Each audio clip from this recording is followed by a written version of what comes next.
Il n'y a plus de place pour toi ici.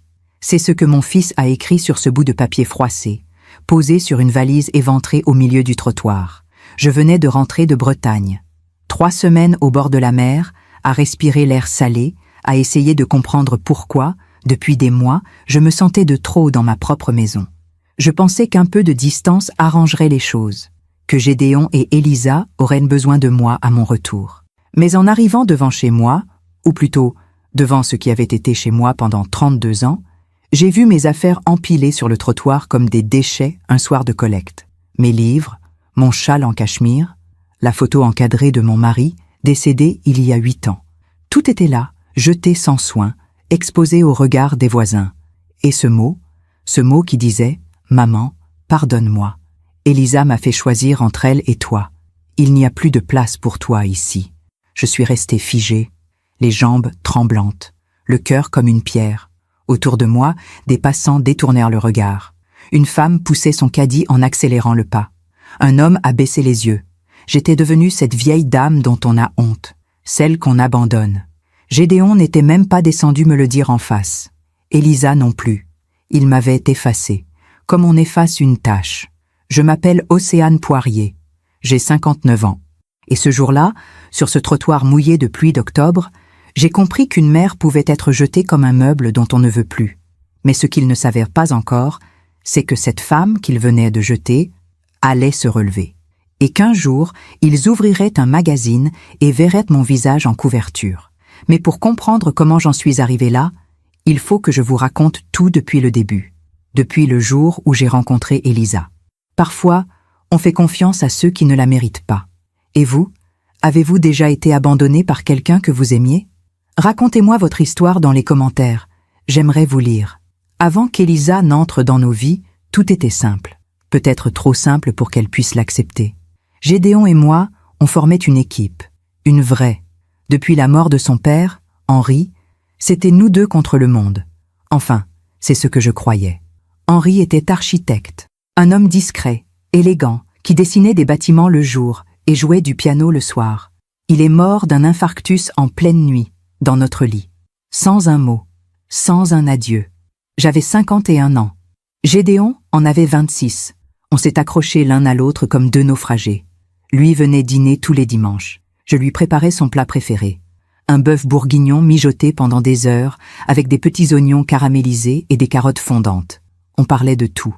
De son travail dans la finance, de mes cours de poterie, de ses voyages, de mes lectures. Il riait encore à l'époque. Un rire franc, comme celui de son père. Notre appartement, dans le 7e arrondissement, était devenu notre refuge à tous les deux. Les dimanches sentaient le thym et le vin rouge. La lumière entrait par les hautes fenêtres et se posait sur le parquet ancien comme une caresse. Gédéon s'asseyait toujours à la même place, celle où son père s'installait autrefois. Et moi, je cuisinais en fredonnant de vieilles chansons. Je revois encore cette cuisine. Le plan de travail en marbre blanc que Henri avait choisi. Les casseroles en cuivre alignées au-dessus de la cuisinière. Le petit carnet de recettes de ma mère, taché de sauce tomate et de beurre fondu, posé près de l'évier. Chaque page raconte une histoire. Chaque tâche, un souvenir. Gédéon feuilletait parfois ce carnet en attendant que je finisse de dresser les assiettes. Il me disait « Maman, tu devrais écrire tes propres recettes là-dedans. Un jour, je les transmettrai à mes enfants. » Je souriais. J'imaginais déjà ces petits-enfants. Des dimanches encore plus remplis. Une table encore plus longue. Je ne savais pas encore que ce rêve allait se briser. Gédéon a rencontré Elisa un soir de juin, lors d'un vernissage dans le Marais. Il est rentré ce dimanche-là avec des étoiles dans les yeux. Il m'a parlé d'elle pendant tout le dîner. « Maman, elle est incroyable. Elle travaille dans la communication digitale. Elle a vécu à New York. Elle parle 3 langues. Elle est différente. Différente. » Ce mot aurait dû m'alerter. Mais j'étais heureuse de le voir heureux. Après des années à le voir triste, mélancolique, enfermé dans le deuil de son père, je voulais qu'il vive, qu'il aime, qu'il construise quelque chose de beau. Je lui ai dit « Alors, tu dois me la présenter. » Il a souri. Ce sourire que je n'avais plus vu depuis longtemps. « Bientôt, maman. Très bientôt. » Elisa est arrivée dans ma vie un dimanche d'automne. J'avais préparé un déjeuner soigné. Une entrée de Saint-Jacques poêlée au beurre d'agrumes. Un filet de bœuf en croûte. Une tarte tatin maison, dorée et brillante, avec de la crème fraîche épaisse. J'avais mis ma robe bleu marine, celle que Henri aimait. J'avais sorti la belle vaisselle, les verres en cristal, les serviettes en lin brodé. Je voulais que tout soit parfait. Quand j'ai ouvert la porte, j'ai vu une jeune femme grande, mince, blonde, vêtue d'un tailleur noir impeccable. Elle portait des lunettes de soleil Chanel qu'elle a gardées sur la tête même à l'intérieur. Ses ongles étaient parfaitement manucurés. Son parfum, capiteux, a envahi l'entrée. Elle m'a tendu une main froide. « Bonjour, Océane. Gédéon m'a tellement parlé de vous. Pas « Madame Poirier ». Pas même « Bonjour, enchantée ». Juste « Océane ». Gédéon, derrière elle, souriait comme un enfant. J'ai serré sa main en souriant aussi. J'ai voulu croire que c'était de la modernité, de la simplicité, que j'étais vieux jeu. « Entrez, entrez, tout est prêt ». Elle a jeté un regard circulaire sur le salon, sur les meubles anciens, sur le piano d'Henri, sur les tableaux au mur, sur les tapis persans. C'est charmant, un peu surchargé, mais charmant. Gédéon a ri nerveusement. Maman aime les souvenirs. Elisa a haussé les épaules. Oui, on voit ça. Pendant le déjeuner, elle a à peine touché à son assiette. Je suis végétarienne. Elle ne me l'avait pas dit. Gédéon non plus.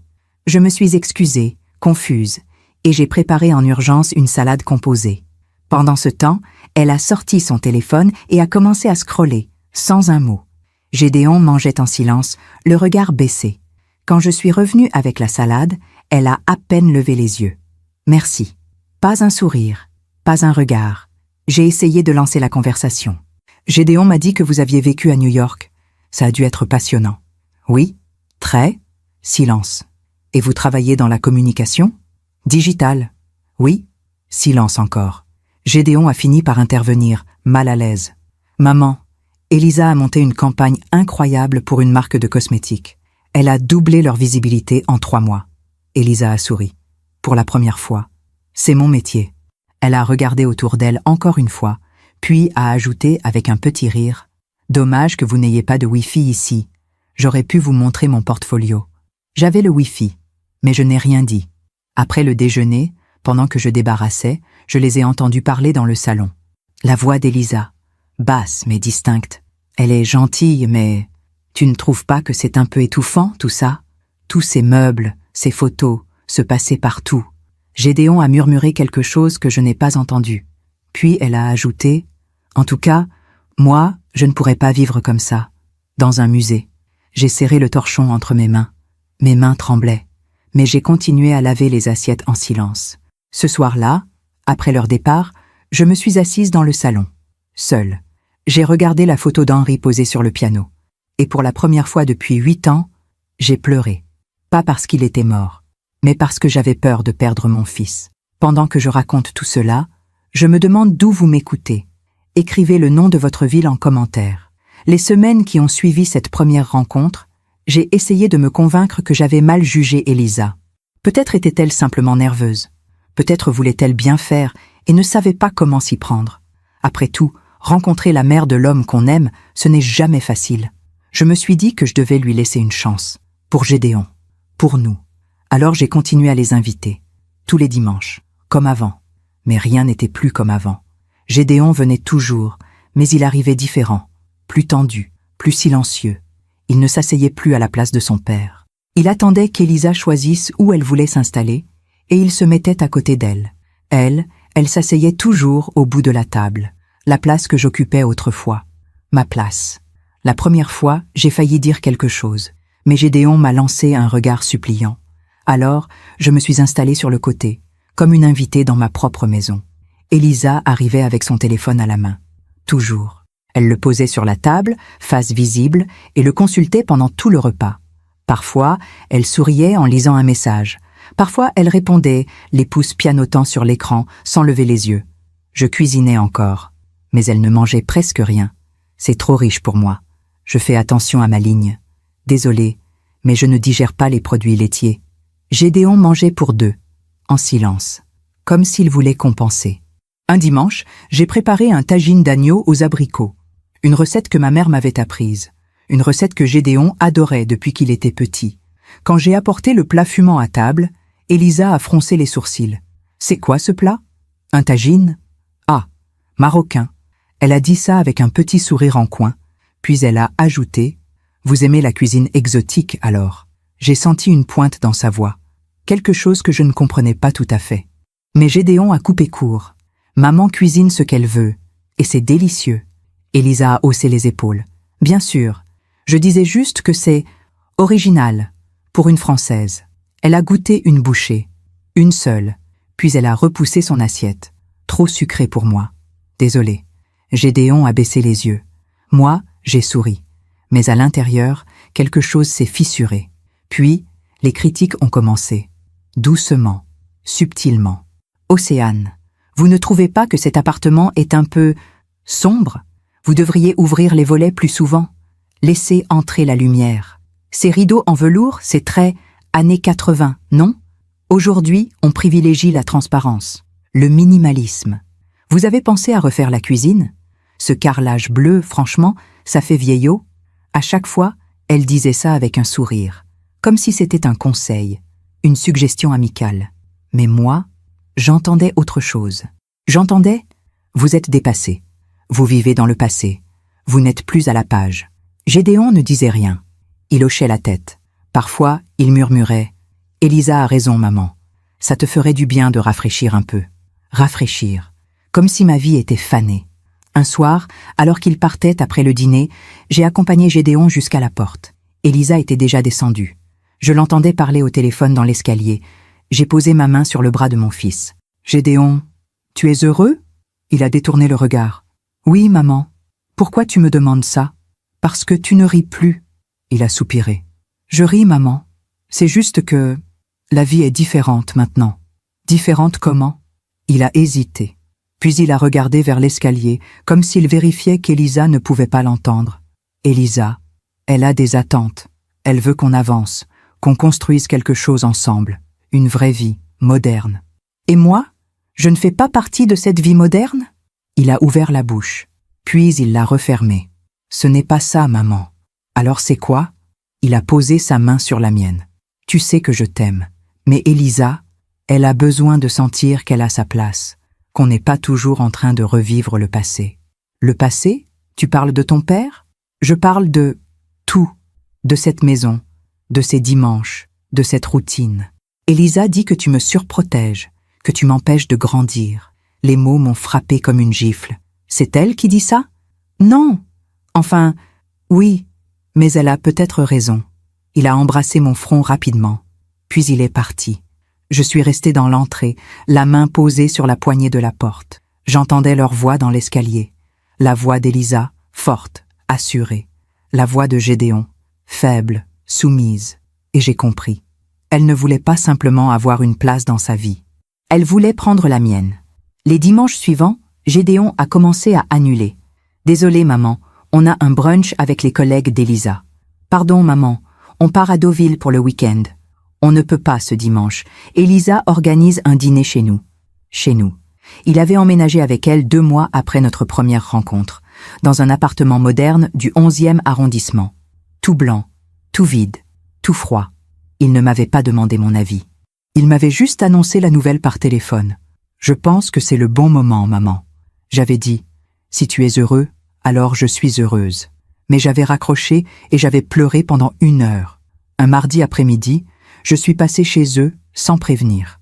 Je venais de faire mes courses au marché. J'avais acheté des fraises magnifiques, bien rouges, bien sucrées.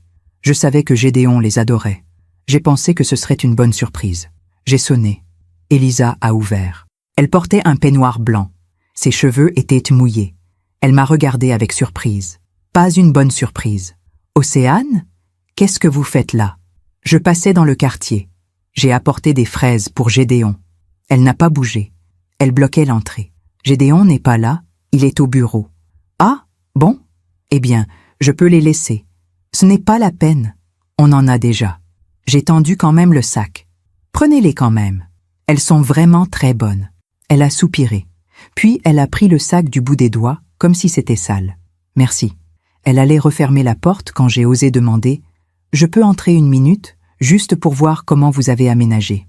Elle a hésité, puis elle a ouvert la porte, à contre-cœur. « Rapidement, Je suis occupée. Je suis entrée. L'appartement était immaculé. Blanc, gris, noir. Pas une photo, pas un livre, pas un souvenir. Tout était rangé, aseptisé, comme une page de magazine de décoration. Sur le mur du salon, une immense toile abstraite, des traits noirs sur fond blanc. C'est épuré. Elisa a souri. Oui, on aime la simplicité. Pas de désordre, pas de passé qui traîne. J'ai senti la pique, puis j'ai vu, posée sur une étagère, la photo de Gédéon et Henri. Celle que Gédéon gardait toujours sur sa table de nuit. Elle était retournée, face contre le mur. Mon cœur s'est serré. La photo, elle est à l'envers. Elisa a jeté un coup d'œil distrait. Ah oui. Gédéon l'a mise là en attendant de trouver une place. Mais franchement, on ne sait pas trop où la mettre. Ça ne va pas vraiment avec notre déco. J'ai avalé ma salive. C'est son père, je sais. Mais on ne peut pas vivre entouré de morts, non? Il faut avancer. Avancer. Ce mot, encore. Je suis partie 5 minutes après. Dans la rue, j'ai marché longtemps, sans savoir où j'allais. J'ai fini par m'asseoir sur un banc, près du canal Saint-Martin. J'ai regardé l'eau glisser doucement. Et j'ai compris que je perdais mon fils, lentement, silencieusement, comme on perd quelqu'un qui s'éloigne dans le brouillard. Mais je ne voulais pas abandonner, pas encore. Alors j'ai continué à appeler, à inviter, à proposer. Et Elisa a continué à refuser, poliment, froidement, jusqu'au jour où elle a dit oui. Mais ce oui-là, c'était le début de la fin. Je me demande encore si j'aurais dû me battre plus fort. Et vous? Avez-vous déjà senti que quelqu'un essayait de vous éloigner de ceux que vous aimez? Le oui d'Elisa est arrivé un jeudi matin, par message. Un message froid, factuel, sans émotion. Océane, Gédéon et moi avons réfléchi. Nous pensons qu'il serait bien que vous veniez dîner chez nous samedi soir, 20h. Confirmez votre présence. Pas « nous aimerions ». Pas « si vous êtes disponible ». Juste « confirmez », comme une convocation. Mais j'étais tellement heureuse de revoir mon fils que j'ai ignoré le ton. J'ai répondu immédiatement. Avec plaisir, merci de l'invitation. Puis-je apporter quelque chose? Elle a répondu 3 heures plus tard. Non, tout est prévu. Ce samedi-là, je me suis préparée avec soin. J'ai choisi une robe simple, élégante, gris perle, celle que Henri m'avait offerte pour nos 25 ans de mariage. J'ai mis mes perles, celles de ma mère. J'ai coiffé mes cheveux en chignon bas. Je voulais être irréprochable. Je voulais montrer à Elisa que je pouvais m'adapter, que je pouvais faire partie de leur monde moderne, que je n'étais pas cette vieille femme coincée dans le passé qu'elle semblait voir en moi. J'ai acheté un bouquet de pivoine blanche, discrète, élégante, pas trop imposante. En arrivant devant leur immeuble, j'ai respiré profondément. Tout va bien se passer, je me suis dit. J'ai sonné. Gédéon a ouvert. Il portait une chemise blanche impeccable, un pantalon noir. Il avait l'air fatigué, des cernes sous les yeux. « Maman, entre !» Il m'a embrassé rapidement sur la joue, sans chaleur, comme on embrasse une connaissance. J'ai tendu le bouquet. « Pour vous. » Il a pris les fleurs sans les regarder. « Merci. » Elisa est dans la cuisine. Il est parti vers le salon, me laissant dans l'entrée. Je l'ai suivi. L'appartement était encore plus froid que dans mon souvenir. Tout était blanc, gris, noir. Pas une couleur, pas une vie. Sur la table basse, des magazines de décoration empilés avec une précision maniaque. Sur le canapé blanc immaculé, des coussins disposés symétriquement. Pas une trace de désordre, pas une trace d'humanité. Elisa est sortie de la cuisine. Elle portait une robe noire moulante, des talons aiguilles. Ses cheveux étaient lissés parfaitement. Son maquillage impeccable. Elle ressemblait à une mannequin sortie d'un défilé. À côté d'elle, dans ma robe grise et mes perles, je me suis sentie vieille, démodée. Elle m'a regardée de haut en bas. Ses yeux se sont attardés sur mes chaussures, sur mon chignon. Puis elle a souri. Un sourire poli, glacial. « Bonsoir, Océane. Vous avez trouvé facilement? »« Oui, merci. » Elle a pris le bouquet que Gédéon tenait encore. Des pivoines. Comme c'est classique. Elle a dit ça comme si classique était une insulte. Je vais les mettre dans l'eau. Installez-vous. Le dîner était servi dans la salle à manger. Une table moderne en verre et métal. Tout était disposé avec une froideur clinique. Des assiettes blanches, des verres transparents, des couverts en acier brossé. Au centre, une seule bougie, pas de fleurs, pas de nappe.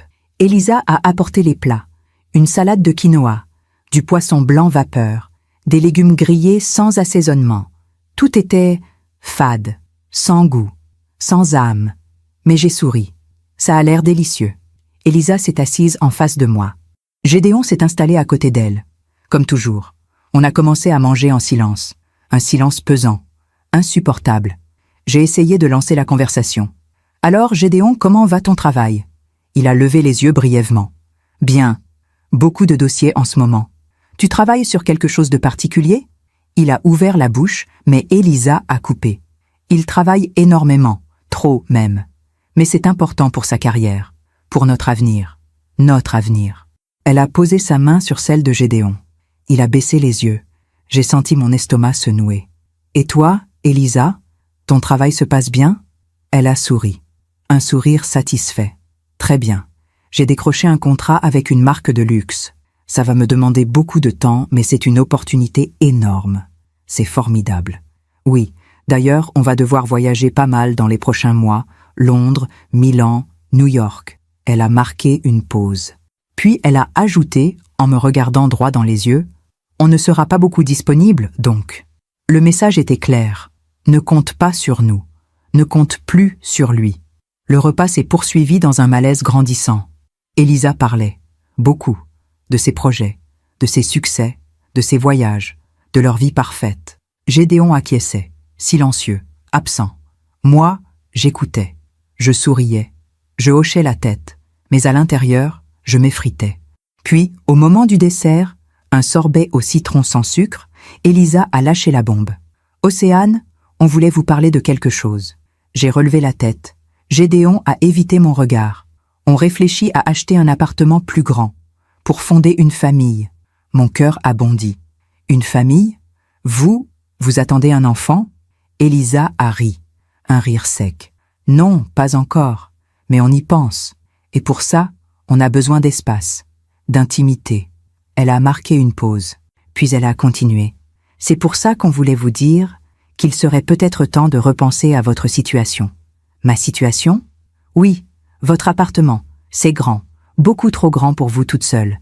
Et puis, franchement, avec tous ces meubles anciens, toutes ces affaires, vous ne pensez pas qu'il serait temps de simplifier? J'ai cligné des yeux, incrédule. Simplifier?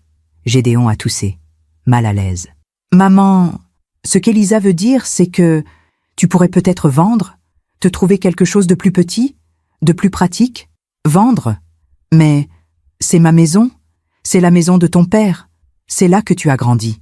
Elisa a soupiré, comme si j'étais une enfant têtue. Justement, c'est le passé. Et le passé, ça pèse. Vous ne croyez pas qu'il serait temps de tourner la page?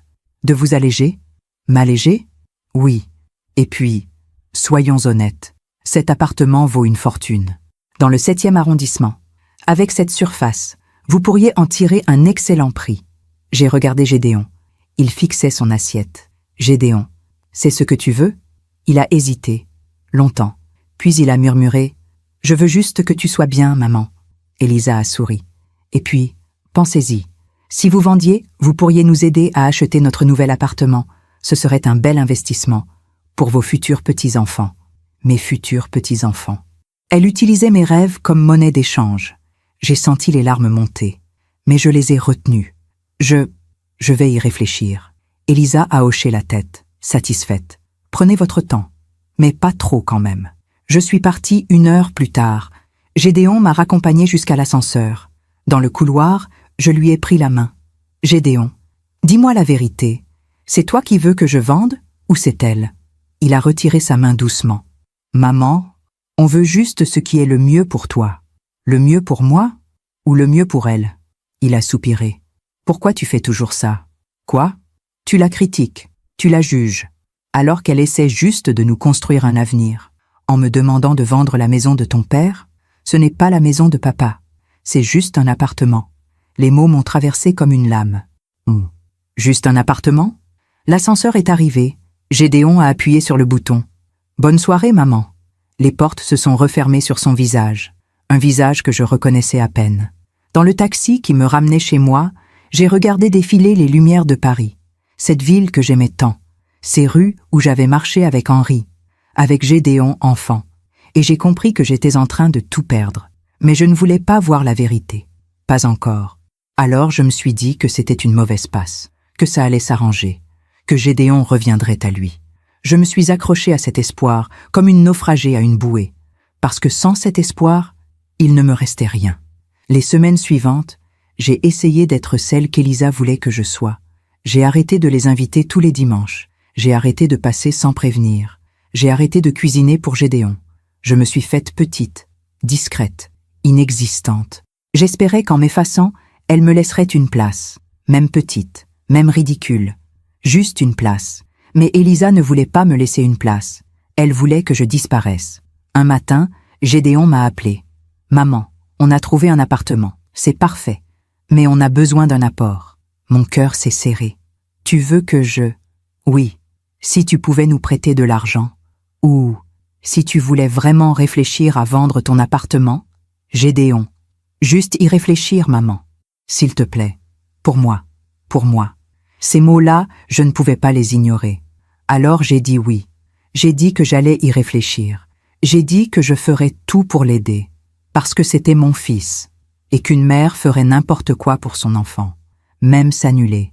Même disparaître. Pendant que je raconte tout cela, je me demande d'où vous m'écoutez. Écrivez le nom de votre ville en commentaire. J'ai passé des nuits entières à réfléchir. Assise dans le salon, dans le fauteuil où Henri s'installait autrefois pour lire, je regardais les murs de cet appartement. Chaque pierre racontait une histoire. Le parquet ancien où Gédéon avait fait ses premiers pas. La bibliothèque en chêne que Henri avait construite de ses mains. Le piano où il jouait Chopin les soirs d'hiver. La fenêtre donnant sur la cour intérieure où je m'asseyais pour tricoter en l'attendant. Comment pouvais-je vendre tout ça? Comment pouvais-je effacer 32 ans de vie? Mais chaque fois que je pensais dire non, je revoyais le visage de Gédéon, ses yeux fatigués, sa voix suppliante. Pour moi, maman. Et je me disais que peut-être, si je faisais ce sacrifice, il reviendrait. Que peut-être, en l'aidant, je regagnerais sa confiance. Que peut-être, Élisa me laisserait enfin entrer dans leur vie. J'étais prête à tout, même à me trahir moi-même. Un mardi matin, j'ai pris rendez-vous avec mon notaire, Maître Beaumont, un homme de 75 ans, cheveux blancs, lunettes rondes, qui avait connu Henri. Quand je lui ai expliqué que je voulais vendre l'appartement, il a froncé les sourcils. « Océane, vous en êtes sûre ? » ?»« Oui, c'est pour aider mon fils. » Il a retiré ses lunettes, m'a regardé longuement. « Henri m'avait fait promettre de veiller sur vous. Je sais. Cet appartement, c'est votre sécurité, votre patrimoine. Si vous le vendez, vous n'aurez plus rien.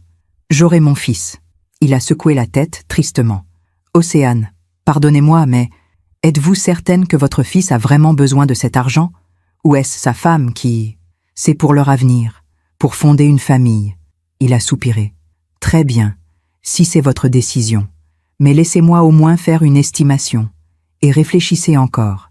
Prenez votre temps. » « Merci, maître. » En sortant de son étude, j'ai marché jusqu'au jardin du Luxembourg. Je me suis assise sur un banc, près du bassin. Les enfants jouaient avec leurs petits bateaux. Leur rire résonnait dans l'air frais d'avril. Je les ai regardés longtemps, et je me suis surprise à imaginer mes futurs petits-enfants ici, avec moi, courant, riant. Cette image m'a donné la force de continuer.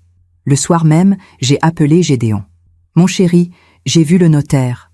On va mettre l'appartement en vente. » Il y a eu un silence. Puis, sa voix, étrange, comme soulagée, mais aussi coupable. « Maman, tu es sûre ? » ?»« Oui, c'est pour toi, pour vous, pour vos enfants. » Nouveau silence. « Merci, maman. Tu pourras venir dîner ce week-end ? On pourrait en parler. Faire des plans, décider où je vais habiter après. Ce week-end, on est pris. Mais bientôt, promis. D'accord, bientôt alors. » J'ai raccroché. Et j'ai attendu ce bientôt qui ne venait jamais. Les semaines ont passé. Gédéon ne rappelait pas. Quand j'appelais, il répondait brièvement. Toujours pressé, toujours occupé. Désolé, maman. Je suis en réunion. Pardon, maman. Élisa m'attend. Je te rappelle, maman. Promis. Mais il ne rappelait jamais. Alors j'ai commencé à lui envoyer des messages, des petits messages, discrets, pour ne pas le déranger. Bonjour, mon chéri. J'espère que tu vas bien. Je pense à toi. Maman, le notaire a estimé l'appartement à 1,2 million. On pourra en discuter quand tu veux. J'ai fait ton bœuf bourguignon aujourd'hui. Il me reste des portions si tu veux passer. Parfois, il répondait par un simple « Ok, merci, pas le temps ». D'autres fois, rien du tout. J'essayais de me convaincre qu'il était juste débordé, que c'était normal, que ça allait passer. Mais au fond de moi, je savais qu'il s'éloignait, et que je ne pouvais rien faire pour l'arrêter. Un jeudi après-midi, j'étais au marché. J'achetais des légumes pour la semaine, des tomates, des courgettes, du basilic, et soudain, je l'ai vu. Gédéon, de l'autre côté de la rue, il marchait main dans la main avec Elisa. Il riait, il semblait heureux, léger. Mon cœur a bondi. J'ai failli les appeler. Mais quelque chose m'a retenu. Je les ai observés de loin. Elisa s'est arrêtée devant une boutique de vêtements. Elle a montré une robe dans la vitrine. Gédéon a hoché la tête. Ils sont entrés. Je suis resté là, figé, mon sac de course à la main. Ils étaient à 10 minutes de chez moi. 10 minutes. Et ils ne m'avaient pas appelé, pas prévenu, pas invité. Ils avaient le temps de faire du shopping, mais pas de prendre un café avec moi. J'ai senti quelque chose se briser en moi, quelque chose de fragile, de précieux, quelque chose que je ne pourrais jamais recoller. Ce soir-là, j'ai décidé d'agir. J'ai pris mon téléphone. J'ai composé le numéro de Gédéon. Il a décroché à la 3e sonnerie. « Allô ? Gédéon, c'est maman. »« Oui, qu'est-ce qu'il y a ?» Sa voix était froide, distante. « Je vous ai vu cet après-midi, au marché. » Silence. « Ah ? Vous étiez dans le quartier. Vous auriez pu passer. »« On était pressés, maman. Pressés pour faire du shopping. » Il a soupiré. Ce soupir agacé. Celui qu'on fait quand quelqu'un nous ennuie. « Qu'est-ce que tu veux, maman ? » « Te voir. Juste te voir. Ça fait presque 1 mois. Je sais, mais on est débordés. Le boulot, l'appartement, tout ça. Justement, l'appartement, le mien. On devait en parler. Oui, bientôt. Quand bientôt ? Je ne sais pas, maman. Arrête de me harceler. Harceler. Ce mot m'a frappé comme une gifle. Je ne te harcèle pas. Je veux juste, quoi ? Me voir tous les jours ? Contrôler ma vie ? Tu ne comprends pas que j'ai besoin d'espace ? Gédéon. Maman, il faut que tu acceptes que je ne suis plus un enfant, que j'ai ma vie, ma femme, mes projets.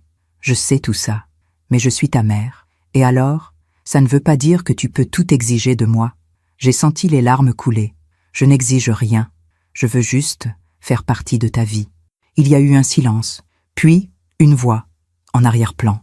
La voix d'Elisa. Gédéon, viens, on doit y aller. J'arrive. Puis à moi. Maman, je dois te laisser. Attends, je te rappelle. Quand ? Bientôt. Il a raccroché. Je suis resté là, le téléphone collé à l'oreille, à écouter la tonalité. Et j'ai pleuré. Longtemps. Les jours suivants, j'ai arrêté d'appeler. J'ai arrêté d'envoyer des messages. Je me suis dit que peut-être, s'il ne me sentait plus harcelante, il reviendrait de lui-même. Mais il n'est pas revenu. Alors j'ai fait ce que toute mère désespérée fait.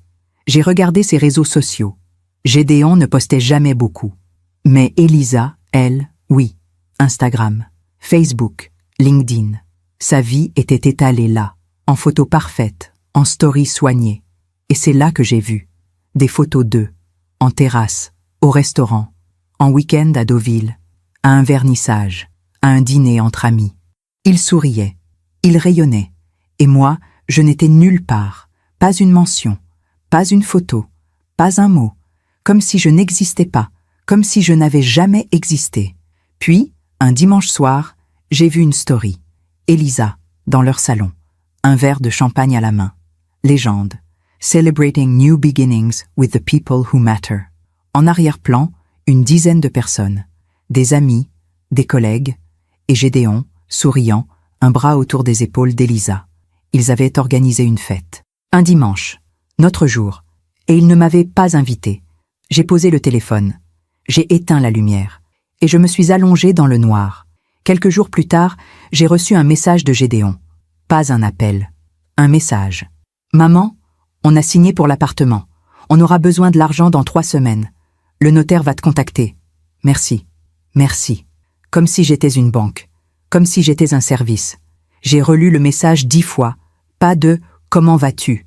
Pas de « On pourrait se voir ?» Juste « On aura besoin de l'argent. » C'est à ce moment-là que j'ai commencé à comprendre.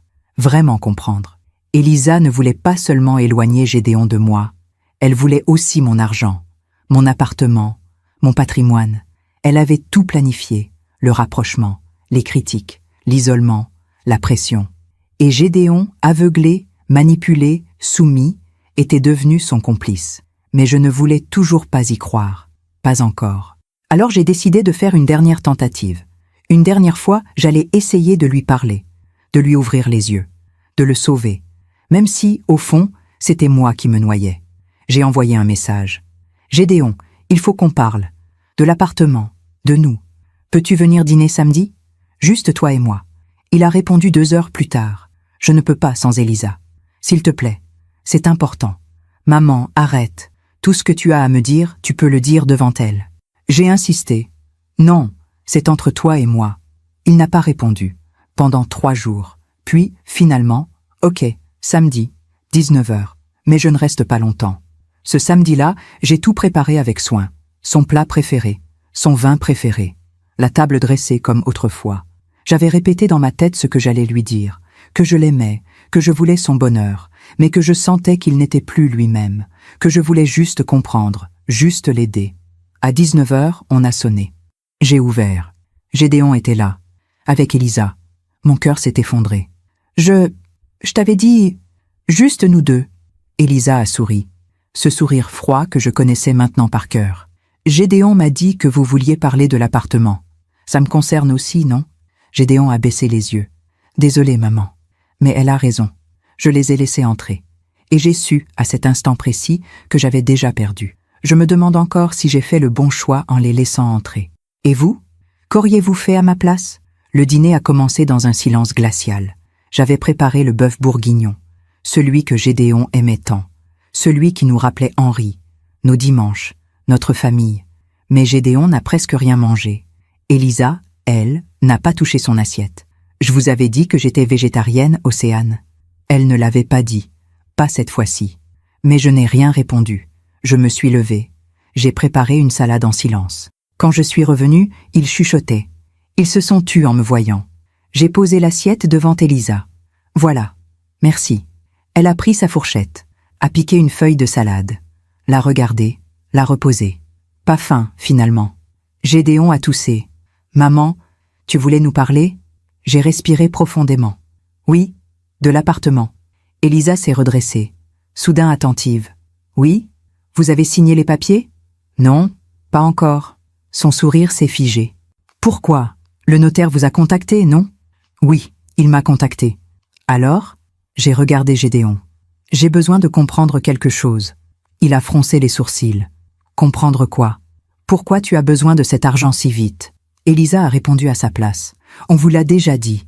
Pour acheter notre appartement. Pour notre avenir. Oui.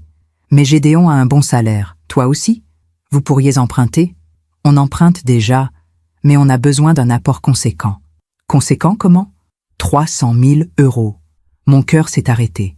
300 000? Oui. C'est ce qu'on vous avait dit. Non, vous aviez dit un apport, pas 300 000 €. Elisa a haussé les épaules. C'est la même chose. Non, ce n'est pas la même chose. Gédéon a posé sa main sur la mienne. Maman, on sait que c'est beaucoup, mais c'est un investissement. Pour nous, pour nos enfants. Vos enfants. Oui, tes petits-enfants. J'ai retiré ma main. Et après que je vous aurai donné cet argent, qu'est-ce qui se passera? Elisa a souri. Après, on pourra enfin construire notre vie, sereinement. Et moi, je vivrai où? Silence. Vous trouverez quelque chose. Un studio. Dans le 15e, peut-être.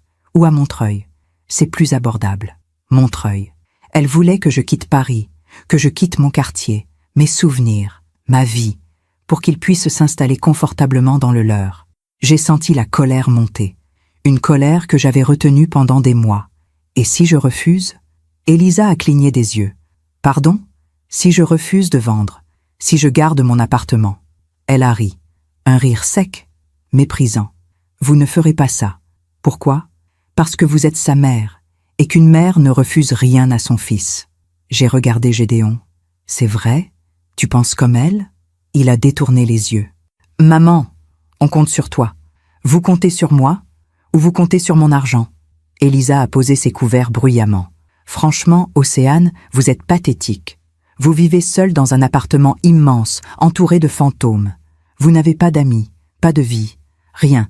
Tout ce que vous avez, c'est Gédéon. Et vous le savez. Elisa, Gédéon a tenté de l'arrêter, mais elle a continué.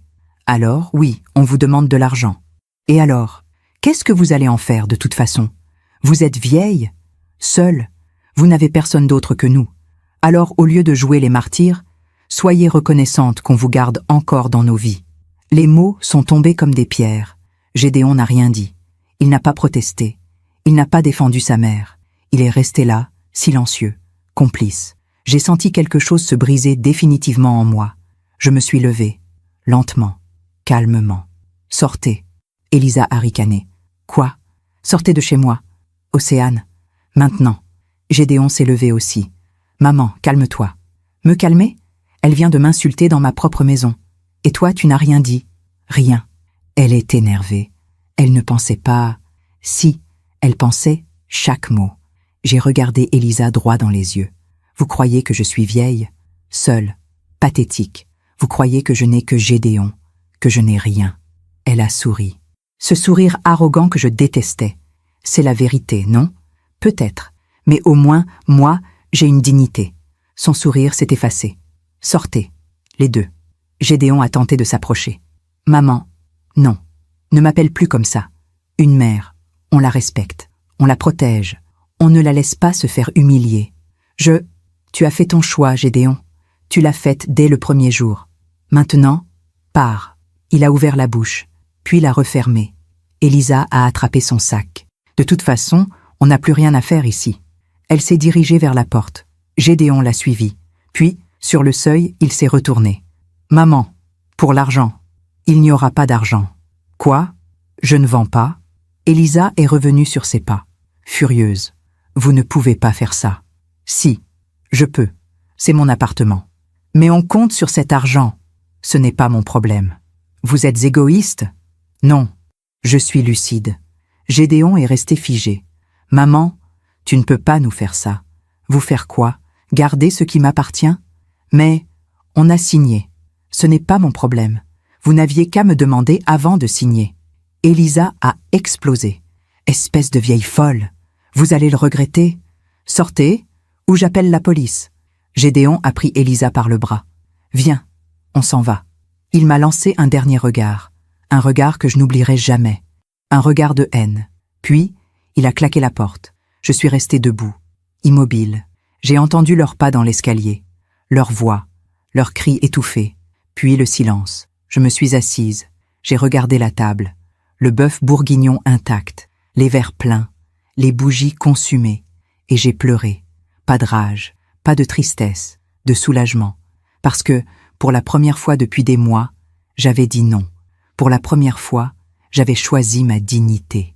Même si ça signifiait perdre mon fils. Les jours suivants, Gédéon n'a pas appelé. Pas un message, pas un mot. Le silence était assourdissant. Mais je ne cédais pas. Je ne vendais pas. Puis, un matin, 3 semaines plus tard, j'ai reçu un appel de ma voisine, Madame Leclerc. « Océane, vous êtes chez vous? » « Oui. Pourquoi? » « Parce qu'il y a des déménageurs devant votre porte. » Mon sang s'est glacé. « Des déménageurs? » « Oui. Avec des cartons. Ils disent qu'ils viennent chercher vos affaires. » J'ai raccroché. J'ai couru jusqu'à la porte. J'ai ouvert.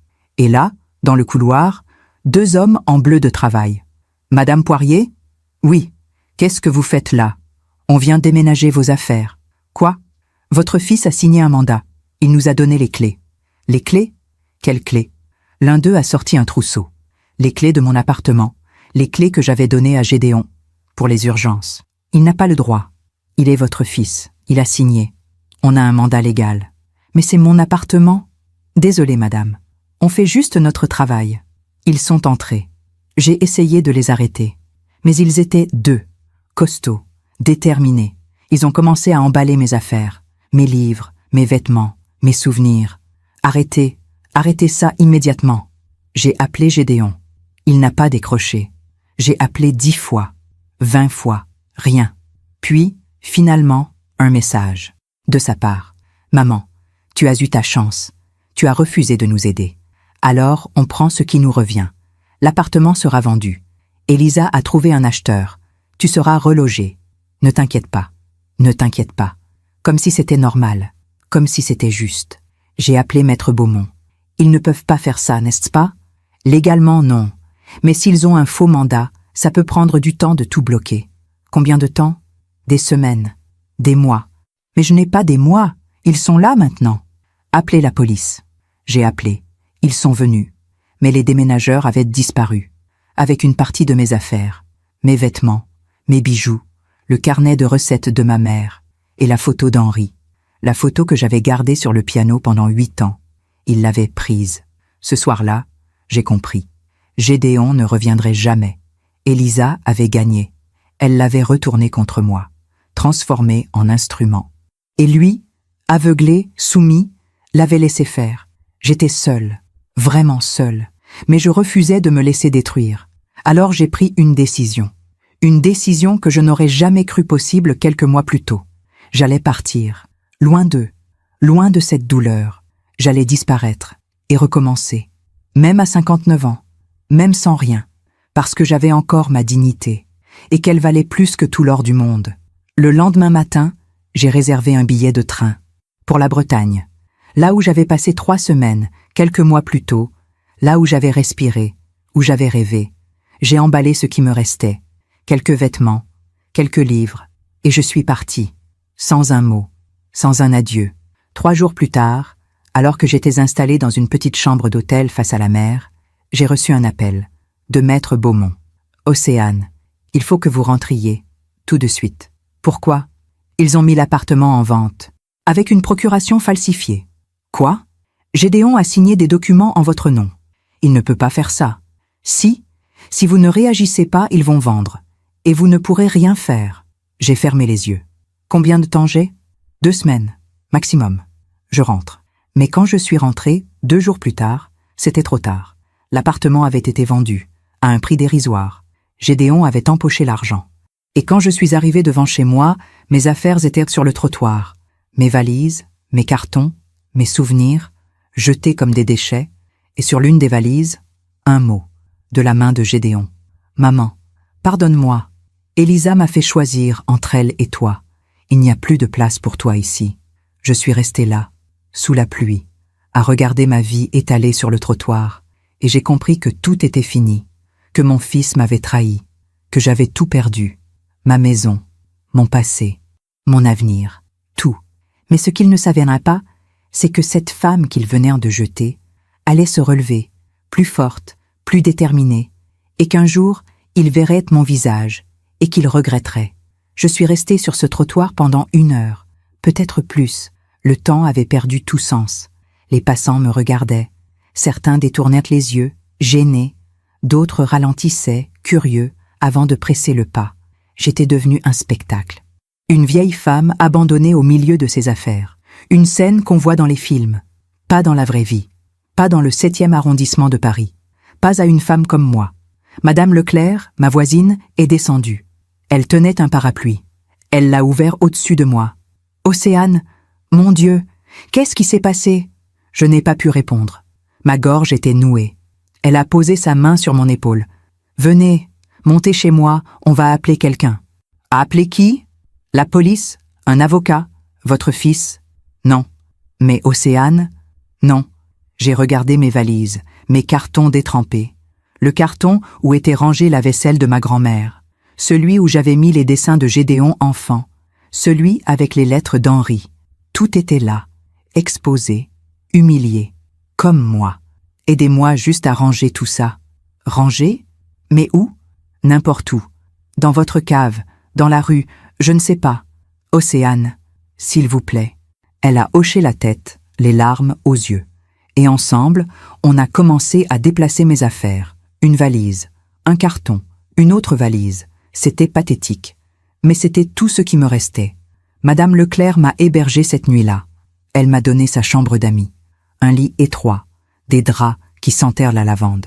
Je me suis allongée, tout habillée, et j'ai fixé le plafond. Je n'ai pas dormi. Je n'ai pas pleuré non plus. J'étais vide, vidée. Le lendemain matin, Madame Leclerc m'a apporté du café. « Vous avez mangé quelque chose ?»« Non. Il faut manger, Océane. Je n'ai pas faim. Elle s'est assise au bord du lit. Qu'allez-vous faire? Je ne sais pas. Vous ne pouvez pas rester comme ça. Je sais. Vous voulez que j'appelle Gédéon? Non. Mais je ne veux plus jamais entendre son nom. Elle a soupiré. Océane, c'est votre fils. Non. Mon fils est mort. Les mots sont sortis tout seuls. Froid. Définitif. Madame Leclerc n'a rien ajouté. 2 jours plus tard, j'ai trouvé un hôtel. Un petit hôtel dans le 15e arrondissement. Pas cher, pas luxueux, mais propre. Une chambre au 5e étage, sans ascenseur, avec une fenêtre donnant sur une cour grise. J'ai payé pour 1 semaine, avec ce qui me restait sur mon compte. Pas beaucoup. Gédéon avait vidé notre compte joint. Celui où on mettait l'argent des charges de l'appartement. Il avait tout pris, jusqu'au dernier centime. Les jours suivants, j'ai essayé de comprendre, de reconstruire ce qui s'était passé. J'ai appelé Maître Beaumont. Comment ont-ils pu vendre sans mon accord? Ils ont utilisé une procuration, fausse bien sûr, mais apparemment bien imitée. Et l'acheteur, il ne s'est pas posé de questions? L'acheteur, c'était une société, anonyme, probablement montée par Elisa elle-même. Donc, elle a tout organisé. Oui, depuis le début. Et Gédéon? Maître Beaumont a hésité. Gédéon a signé les papiers. Donc, il savait. Oui, il savait. Mon cœur s'est brisé une nouvelle fois. Qu'est-ce que je peux faire? Porter plainte. Mais ça prendra des mois, des années peut-être. Et même si vous gagnez, l'argent aura disparu. Donc je n'ai rien. Je suis désolée, Océane, vraiment désolée. J'ai raccroché. Et pour la première fois depuis des semaines, j'ai pleuré. Vraiment pleuré. Jusqu'à ce que mes larmes se tarissent. Un matin, alors que je buvais mon café dans la chambre d'hôtel, j'ai reçu un message, d'un numéro inconnu. J'ai hésité avant d'ouvrir. Et quand je l'ai lu, mon sang s'est glacé. Océane, c'est Gédéon. J'ai changé de numéro. Je voulais juste te dire que je suis désolée. Mais tu ne nous as pas laissé le choix. Tu as refusé de nous aider. Alors on a dû agir. Elisa dit que tu vas bien, que tu as trouvé un endroit où vivre. C'est mieux comme ça. Pour tout le monde. Ne cherche plus à me contacter. S'il te plaît. J'ai relu le message 10 fois. Tu ne nous as pas laissé le choix. C'est mieux comme ça. Ne cherche plus à me contacter. Il m'abandonnait. Définitivement. Sans remords. Sans regret. J'ai voulu répondre. J'ai tapé des dizaines de messages. Comment as-tu pu? Je suis ta mère. Tu m'as volé. Je ne te pardonnerai jamais. Mais je les ai tous effacés. Parce qu'au fond, je savais que ça ne servirait à rien. Gédéon était perdu. Elisa l'avait détruit. Et il avait accepté de l'être. Alors j'ai juste écrit « Au revoir, Gédéon ». 2 mots. Puis, j'ai bloqué son numéro. Les semaines suivantes ont été les plus dures de ma vie. J'avais 59 ans. Pas de maison. Pas d'argent. Pas de famille. Rien. Je vivais dans une chambre d'hôtel miteuse, avec une valise et quelques cartons. Je mangeais des sandwichs achetés à la supérette du coin. Je marchais dans Paris pendant des heures, sans but, juste pour ne pas rester enfermé. Je regardais les gens vivre, les couples, les familles, les enfants qui riaient avec leur grand-mère, et je me demandais ce que j'avais fait de mal, où j'avais échoué, comment j'en étais arrivé là. Un soir, alors que je rentrais à l'hôtel, j'ai croisé une femme de mon âge, peut-être un peu plus jeune. Elle était assise sur un banc, près de la station de métro. Elle portait un manteau élimé, des chaussures usées. À côté d'elle, un sac plastique avec quelques affaires. Elle était sans abri. Et en la voyant, j'ai eu peur. Peur de devenir comme elle. Peur de finir dans la rue. Seule. Oubliée. Cette nuit-là, je ne me suis pas couchée. Je suis restée assise sur le lit, à réfléchir, à tout ce qui s'était passé, à tout ce que j'avais perdu, mais aussi à tout ce qui me restait. Et je me suis rendu compte que j'avais encore quelque chose qu'Elisa et Gédéon ne pourraient jamais me prendre. Ma volonté, mon intelligence, mon expérience. J'avais vécu 59 ans. J'avais élevé un enfant seul après la mort d'Henri. J'avais géré un appartement, des finances, une vie. J'avais survécu à la douleur. Et j'allais survivre à celle-ci aussi. Mais cette fois, je ne survivrai pas pour eux. Je survivrai pour moi. Le lendemain matin, je suis allée à la bibliothèque municipale. J'ai emprunté des livres sur la création d'entreprises, sur la reconversion professionnelle, sur les femmes qui avaient recommencé à zéro après 50 ans.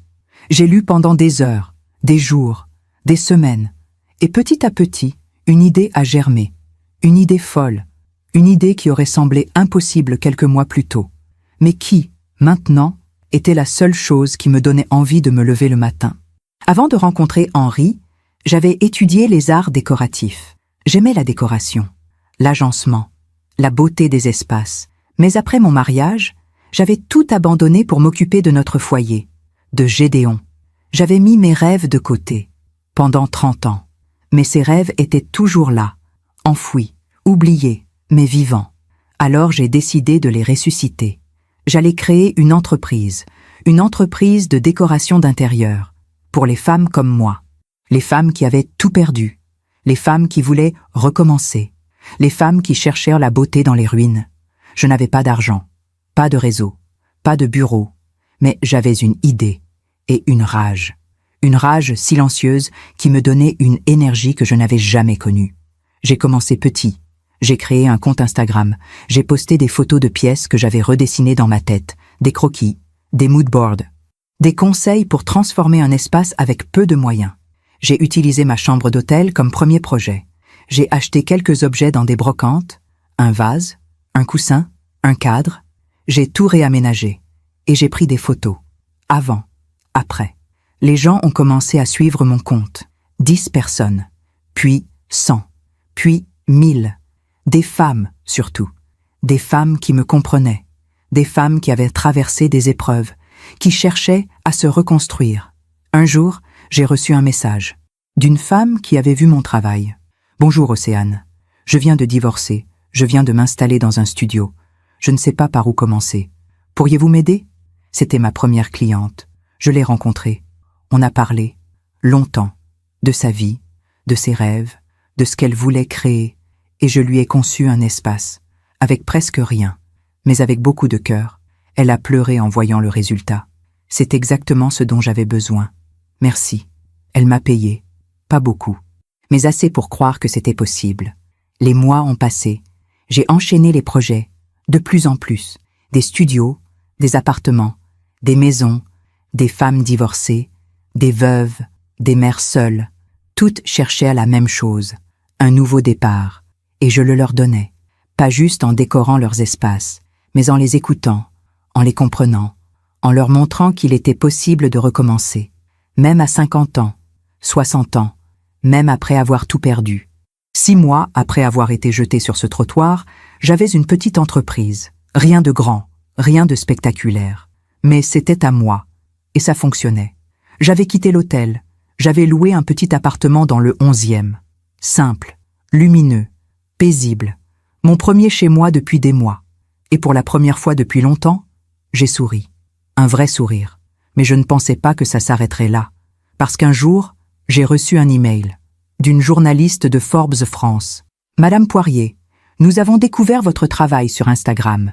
Votre histoire est inspirante. Nous aimerions faire un article sur vous, sur votre parcours, sur votre entreprise. Seriez-vous d'accord pour une interview ?» J'ai relu l'email 10 fois. Forbes France, moi, une femme de 59 ans qui, 6 mois plus tôt, vivait dans une chambre d'hôtel. C'était impossible.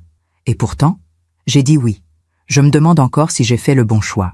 Et vous, qu'auriez-vous fait à ma place? L'interview avec Forbes France devait avoir lieu un mardi après-midi, dans un café du 6e arrondissement. Le café de Flore, un endroit que je n'avais pas fréquenté depuis des années. Un endroit où Henri m'emmenait autrefois, le dimanche, pour lire les journaux en buvant un chocolat chaud.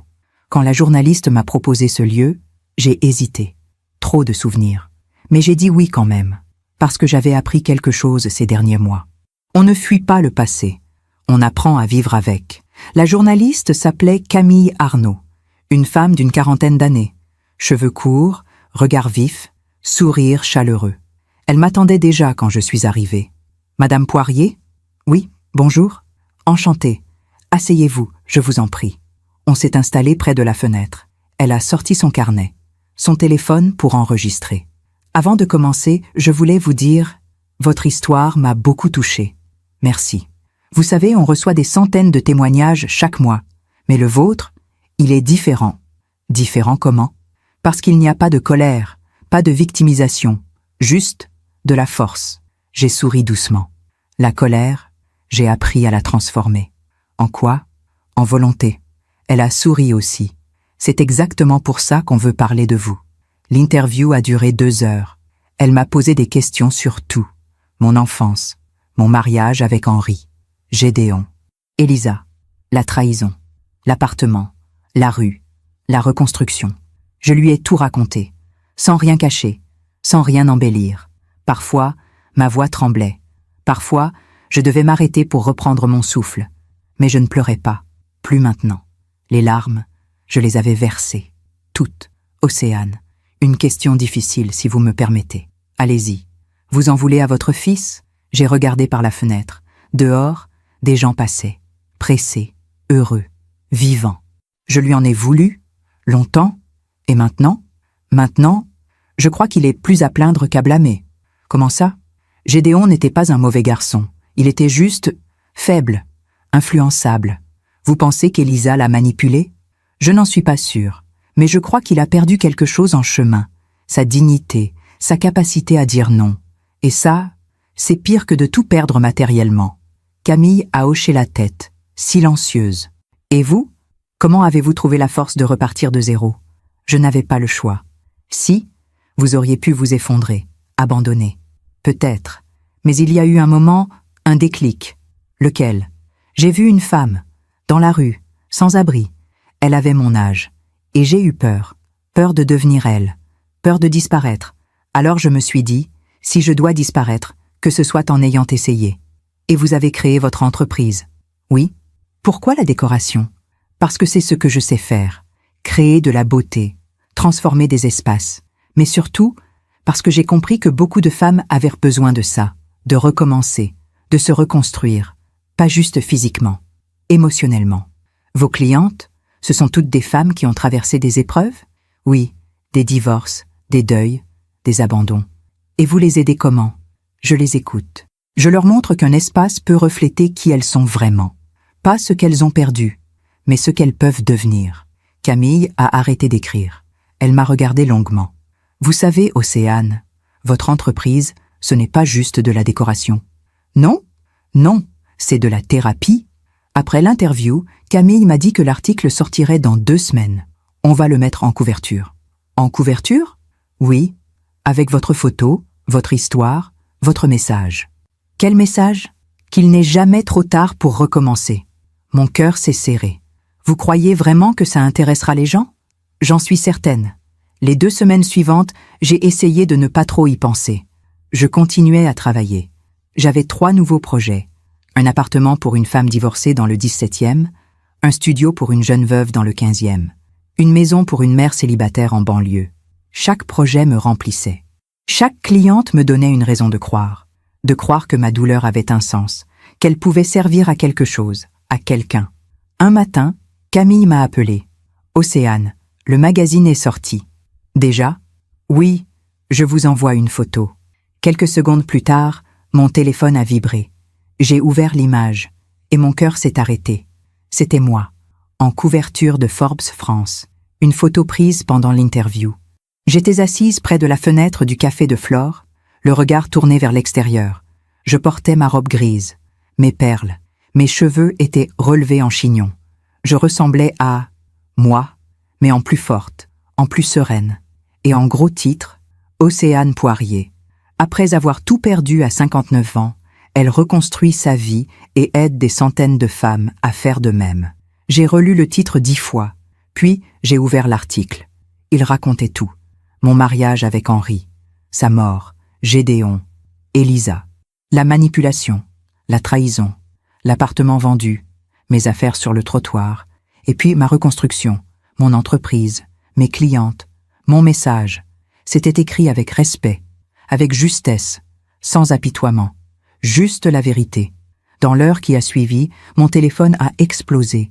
Des messages, des emails, des appels, des femmes qui voulaient me remercier, des femmes qui pleuraient en lisant mon histoire, des femmes qui me disaient qu'elles avaient vécu la même chose, des journalistes qui voulaient m'interviewer, des entreprises qui voulaient collaborer. C'était surréel. Mais le message qui m'a le plus marqué est venu d'une inconnue, une femme qui s'appelait Sophie. Elle avait 62 ans. Elle venait de perdre son mari, sa maison, ses économies. Elle était sur le point d'abandonner. Et elle avait lu mon histoire. Madame Poirier, je ne vous connais pas, mais vous m'avez sauvée. Aujourd'hui, j'avais décidé que c'était fini, que je n'avais plus la force. Et puis j'ai vu votre visage sur cette couverture. J'ai lu votre histoire. Et j'ai compris que si vous aviez pu, moi aussi je pouvais. Merci. Merci d'exister. J'ai relu ce message en pleurant. Mais cette fois, c'était à tas des larmes de gratitude. Parce que ma douleur avait servi. Parce que ma reconstruction avait inspiré. Et parce que, pour la première fois depuis des mois, je me sentais utile. Le lendemain, j'ai reçu un appel d'un numéro inconnu. J'ai hésité avant de décrocher. Allô? Océane? La voix m'a glacée. C'était Gédéon. Mon premier réflexe a été de raccrocher. Mais quelque chose m'a retenu. Qu'est-ce que tu veux? J'ai vu le magazine. Silence. Et je ne savais pas. Tu ne savais pas quoi? Que tu avais réussi. J'ai ri. Un rire amer. Réussi? Tu appelles ça réussir? Reconstruire après que tu m'aies tout volé? Maman, ne m'appelle plus comme ça. S'il te plaît, laisse-moi parler. Pourquoi? Pour que tu me supplies de te pardonner? Pour que tu me dises que tu regrettes?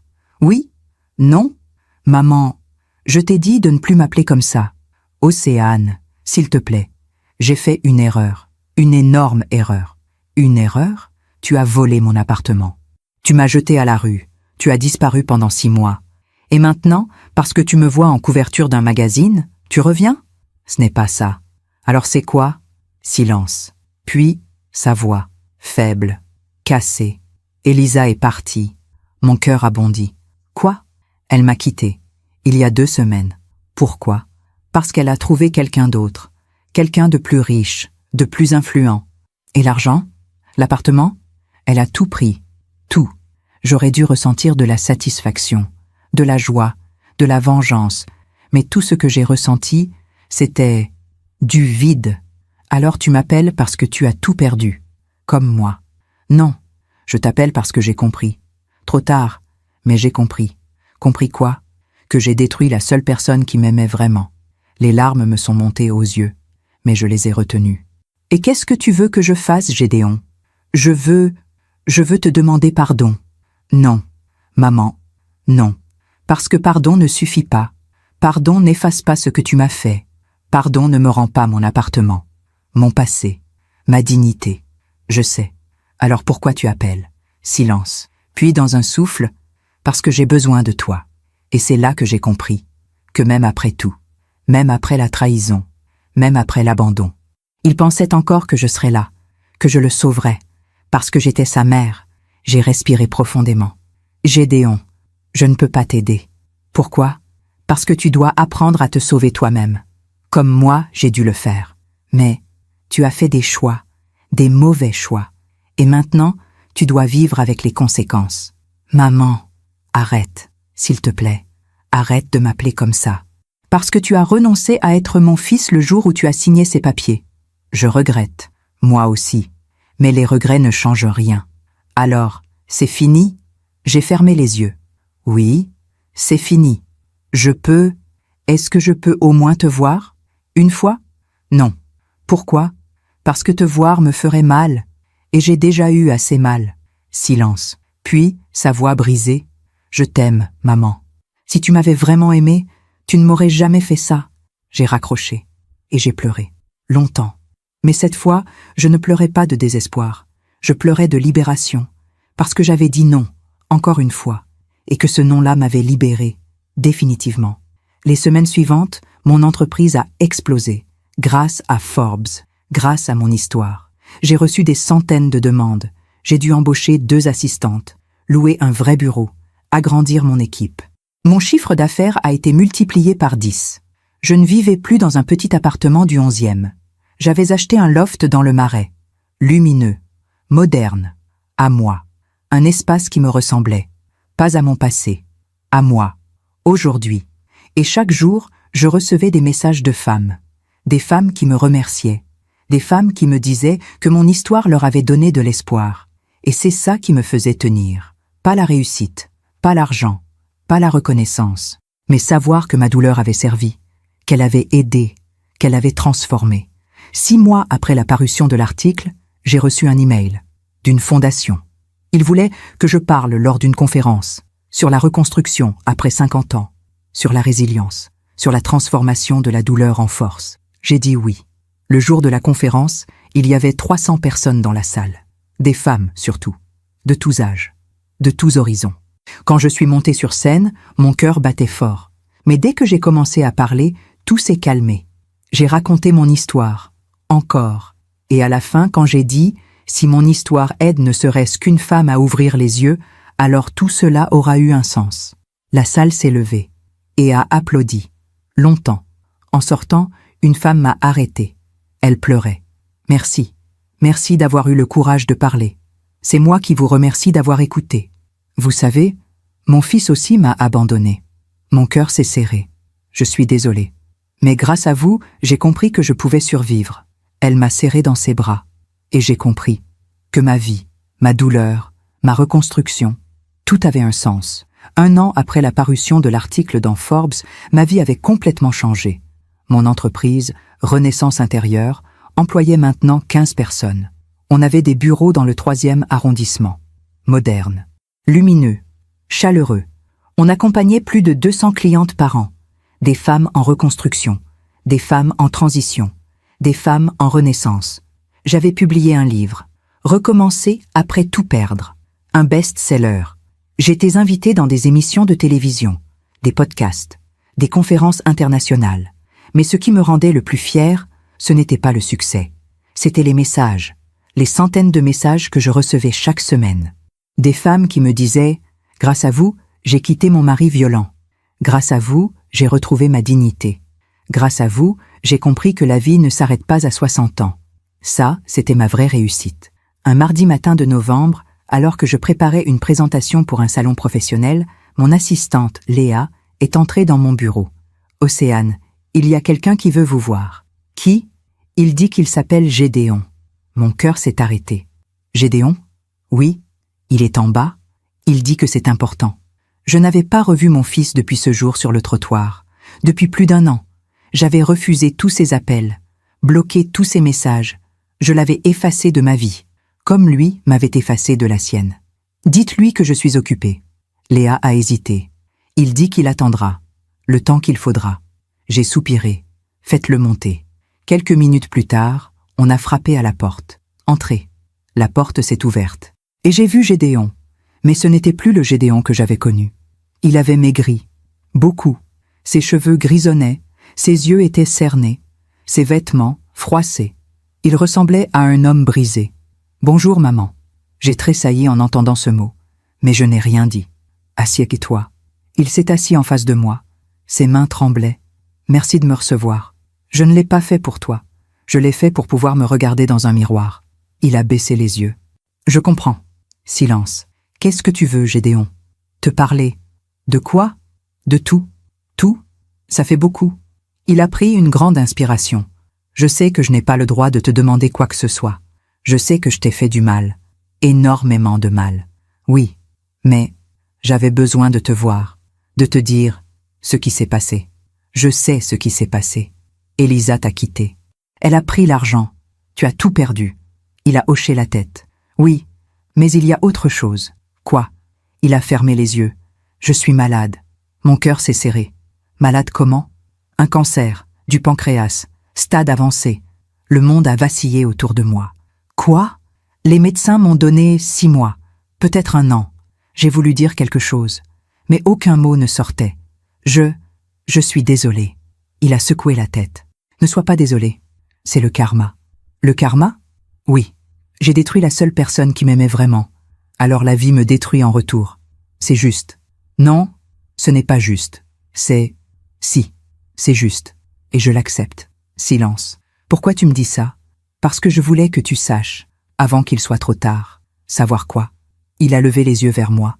Que j'ai eu tort, que tu avais raison, que j'aurais dû t'écouter. Les larmes me sont montées aux yeux, mais je les ai retenues. Et Elisa, elle sait ? Il a ri, un rire amer.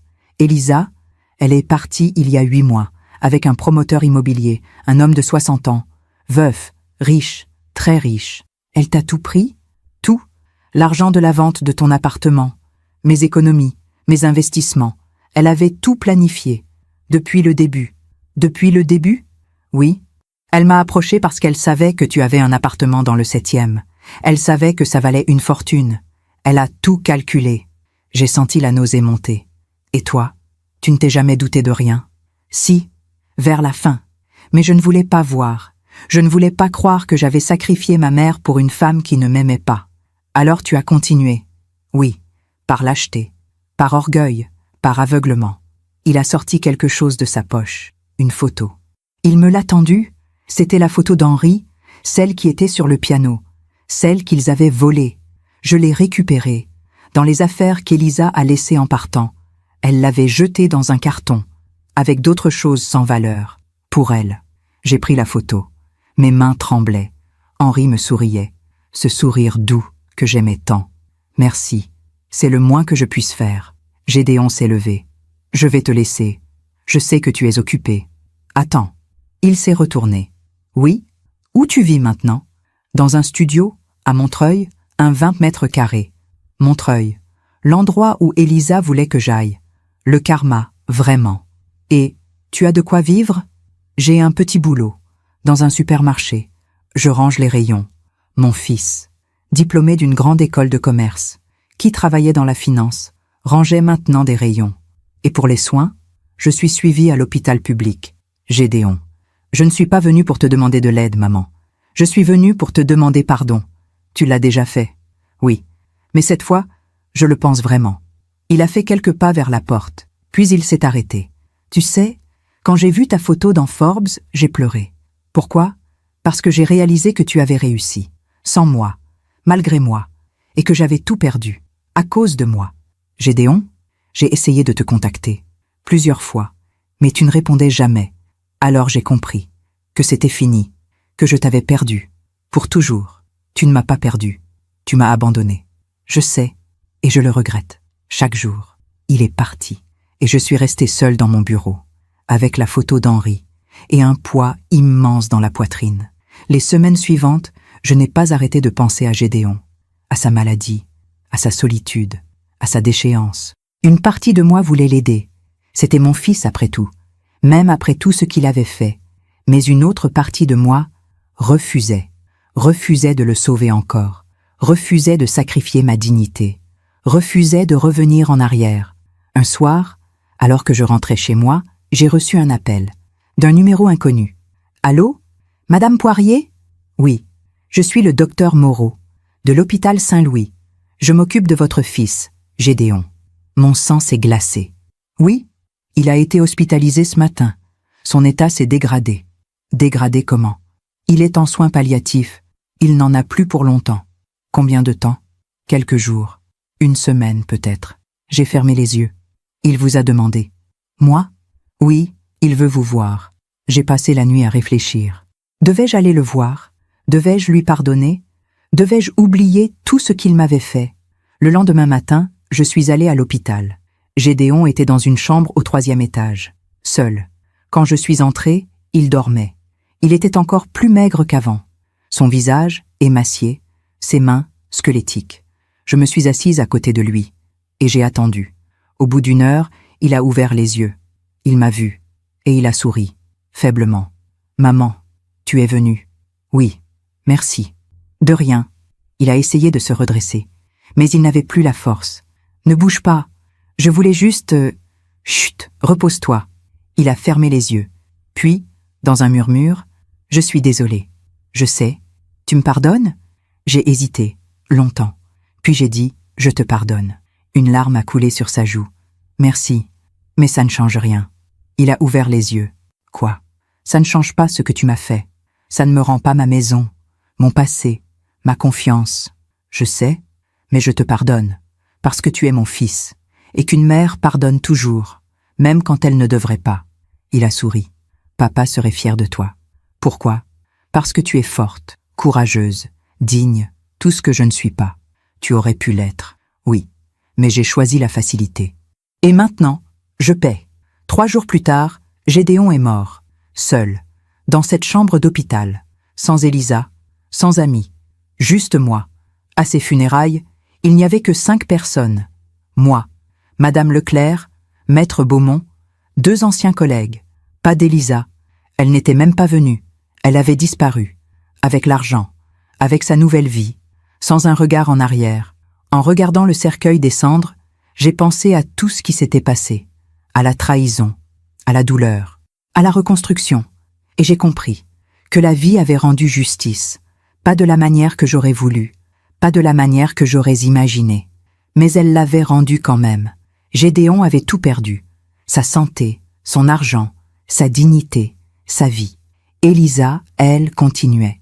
Mais un jour, la vie la rattraperait aussi. Parce que la vie finit toujours par rendre ce qu'on lui donne. Quelques mois après les funérailles, j'ai reçu un email. D'une adresse inconnue. Objet. Vous aviez raison. J'ai hésité avant de l'ouvrir. Et quand je l'ai lu, mon cœur s'est arrêté. Madame Poirier, vous ne me connaissez pas. Je m'appelle Marc Fontaine. J'étais le compagnon d'Elisa. Enfin, je croyais l'être. Je l'ai rencontrée il y a 1 an. Elle m'a dit qu'elle était veuve, qu'elle avait tout perdu, qu'elle cherchait juste quelqu'un pour l'aider à recommencer. Je l'ai cru. Je lui ai donné de l'argent, beaucoup d'argent, pour investir dans une entreprise qui n'a jamais existé. Elle est partie il y a 2 semaines, avec tout. Et en faisant des recherches, j'ai découvert votre histoire, celle de votre fils, et j'ai compris qu'elle avait fait la même chose à vous, à lui, à moi, et probablement à d'autres. Je voulais juste vous dire que vous aviez raison. Elle m'avait traité de folle. Des années plus tard, j'ai retrouvé ce même regard vide dans un couloir d'hôpital. La vie finit toujours par rendre ce qu'on lui donne. Merci d'avoir partagé votre histoire. Elle m'a ouvert les yeux, même si c'était trop tard. Cordialement, Marc. J'ai relu l'email plusieurs fois, puis j'ai regardé par la fenêtre de mon bureau. Dehors, Paris brillait sous le soleil d'hiver, et j'ai souri. Pas de satisfaction, pas de vengeance, mais de paix. Parce que la vie avait fait son travail, sans que j'aie besoin de lever le petit doigt. Elisa continuerait à manipuler, à voler, à détruire. Mais un jour, elle tomberait. Comme tous ceux qui construisent leur vie sur les ruines des autres. Et moi, j'avais reconstruit. Pas sur les ruines, mais sur les fondations de ma propre dignité, de ma propre force, de ma propre lumière. Aujourd'hui, j'ai 62 ans. 3 ans se sont écoulés depuis ce jour sur le trottoir. 3 ans depuis que j'ai tout perdu et tout retrouvé, différemment. Mon entreprise, Renaissance Intérieure, est devenue bien plus qu'une simple agence de décoration. C'est un mouvement, un refuge, un espace où les femmes viennent non seulement refaire leur intérieur, mais aussi reconstruire leur âme. On a maintenant des antennes dans 5 villes françaises. Lyon, Marseille, Bordeaux, Toulouse, Lille. On accompagne plus de 500 femmes par an. Des femmes qui, comme moi, ont traversé l'abandon, la trahison, la perte, et qui cherchent à se relever.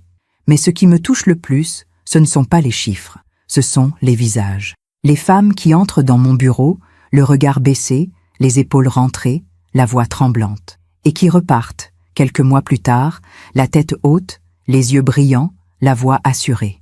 Ça, c'est ma vraie fortune. Ce matin, je suis assise dans mon bureau. Devant moi, la photo d'Henri, celle que Gédéon m'a rendue avant de mourir. Je l'ai fait encadrer, avec soin, avec amour, et je l'ai posée ici, près de mon ordinateur. Pas pour vivre dans le passé, mais pour me rappeler d'où je viens. Et combien j'ai marché pour arriver jusqu'ici. À côté de la photo, il y a le carnet de recettes de ma mère. Je l'ai récupéré il y a 6 mois, dans une brocante du 15e arrondissement. Quelqu'un l'avait acheté dans un lot, sans savoir ce que c'était. Je l'ai reconnu immédiatement.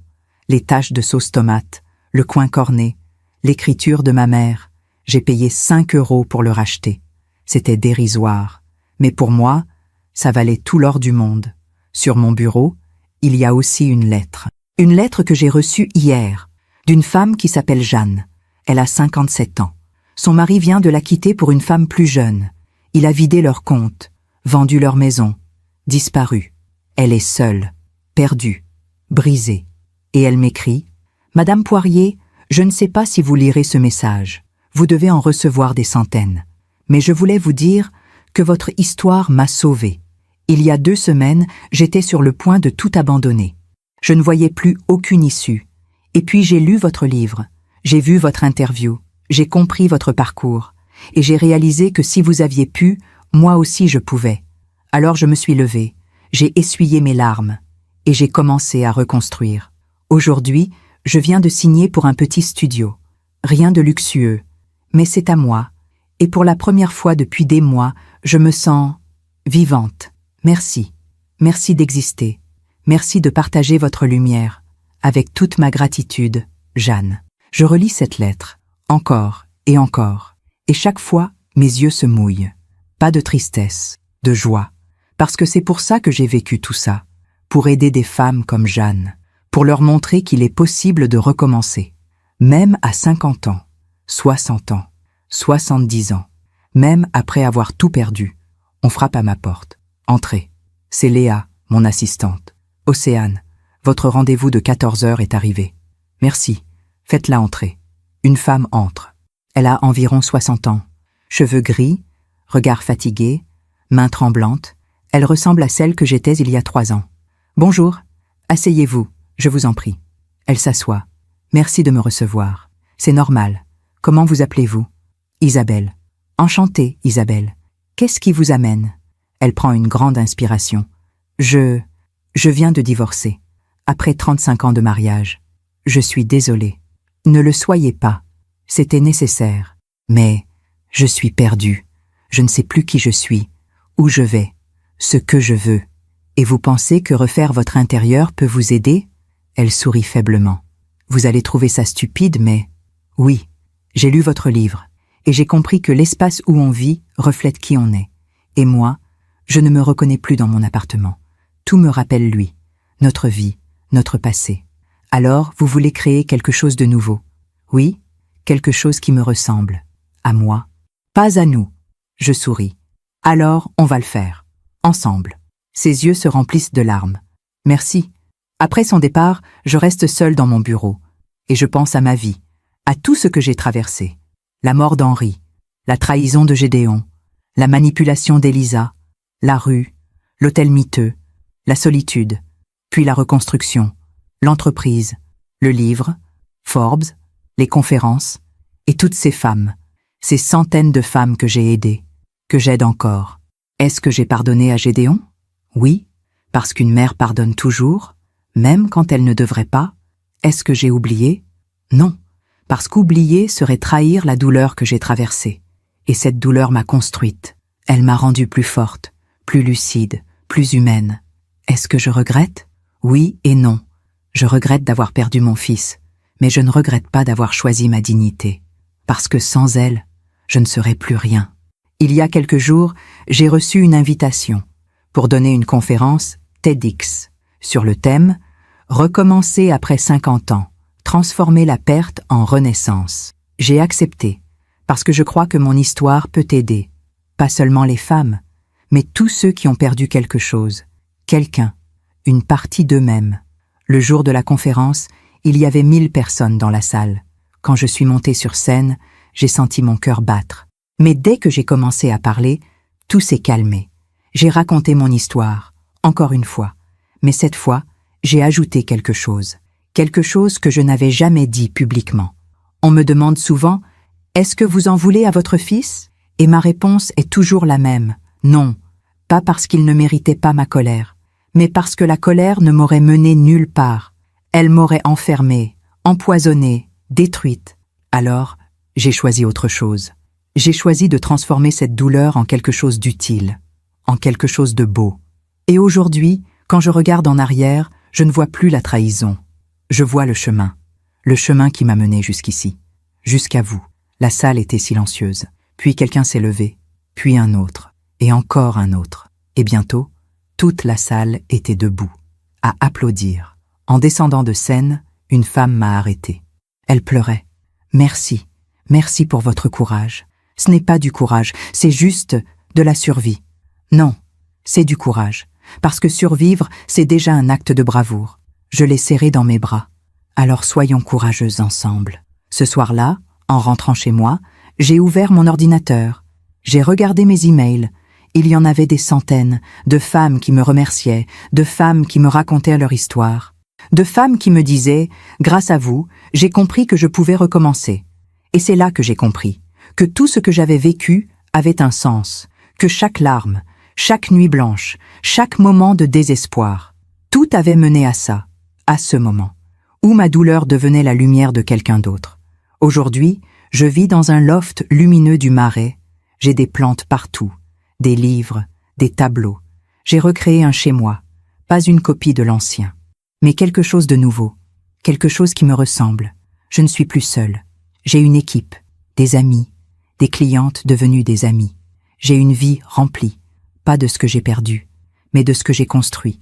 Parfois, je pense à Gédéon. Je me demande ce qu'il penserait de tout ça, de ma réussite, de mon entreprise, de mon livre.